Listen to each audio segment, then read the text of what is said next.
परिवार के लोग, नाते रिश्तेदार लोग ले जा करके और जला करके खा कर दिए। तो ये फर्क है। यही एक सबसे बड़ा, वो शासक जैसे जन्म सत्य है वैसे मृत्यु भी सत्य है। तो सावधान होकर के रहना चाहिए।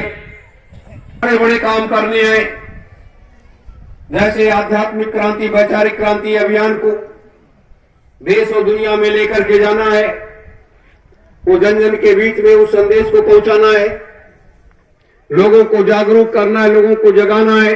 वक्त नहीं है और बहुत सी जीवात्माओं के पास वो आवाज पहुंची नहीं है। जब आपकी आवाज वहां तक जीवात्माओं तक पहुंचेगी तो वो जीवात्माएं जाग जाएंगी और वो आपके साथ में लग लेंगी। ये कई ऐसी चीजें हैं जो हमें जागने की प्रेरणा देता है। मेरे धर्म प्रेमी गुरु भाई बहनों, इसलिए हमें अपने महापुरुषों के बताए रास्ते पर चलना होगा और तभी हमें वो मंजिल मिलेगी। अगर हम पीछे रह गए तो हमारे जैसे हजारों लाखों लोग तैयार होकर के वो आगे निकल जाएंगे और आप वही पीछे के पीछे खड़े रह जाएंगे। तो ये सिर्फ एक समय का चक्र है, एक समय का खेल है। इसी को परिवर्तन कहते हैं,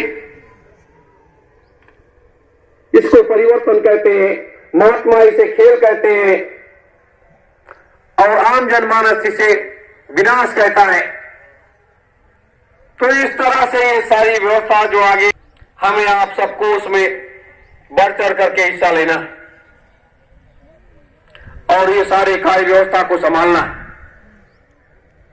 आज जो वर्तमान की हालात स्थिति है उसको आप लोगों ने अच्छी तरीके से देखा है, अच्छी तरीके से जाना है और अच्छी तरीके से उनसे केवल यही मतलब है कि उनको अपने आर्थिक खजानों को भरना है और अपने खजाने को भर करके अपने लिए सारी व्यवस्थाओं को सुदृढ़ और मजबूत बनाना है।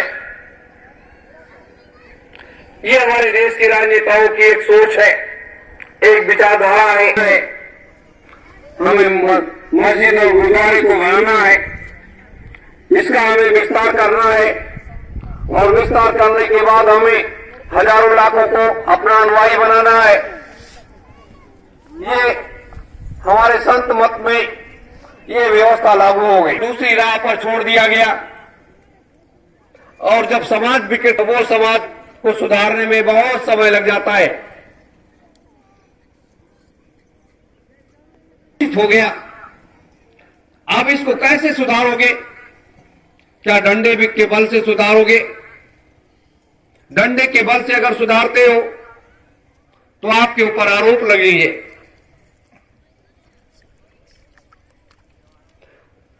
दूसरे तरीके से सुधार, आध्यात्मिक रास्ते पर ला करके उन्हें सत्य का आईना दिखा करके आप सुधारोगे तो आप एक बहुत बड़े समाज सुधारक बन जाओगे।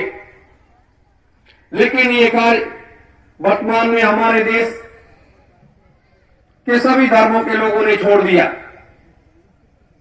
जो समाज को सुधारने का काम था उसे भी उन्होंने छोड़ दिया।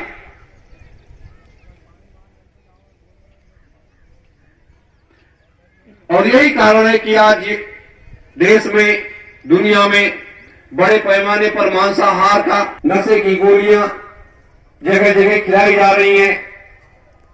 यानी हमें हमारे देश को बर्बाद करने का एक रास्ता निकाल लिया हमारे देश के राजनेताओं ने कि ये देश बर्बाद कैसे हो, इस देश को खोखला कैसे किया जाए, इस देश की जो आर्थिक व्यवस्था है इसे कैसे तोड़ा जाए।